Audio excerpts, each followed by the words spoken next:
Hey guys, well today I'm just doing some fertilizing. I'm fertilizing the sweet peppers.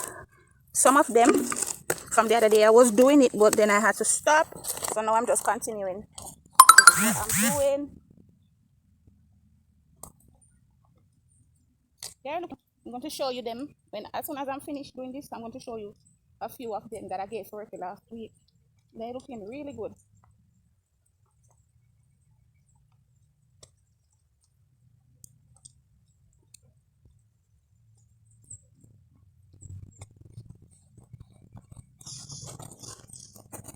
See, I'm using a scoop.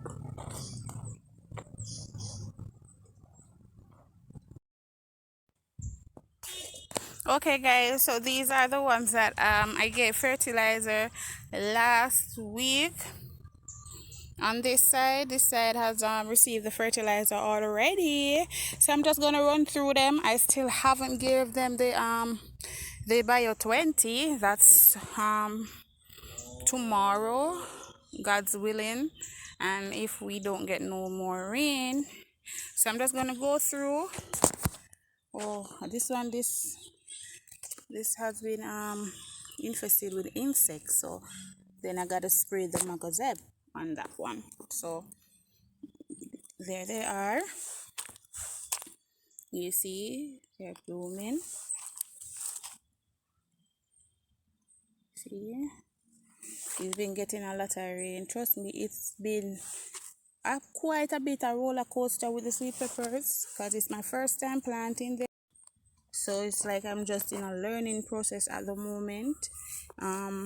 Well, when I bought this brand of sweet pepper, the person that I asked told me that these were the best brand.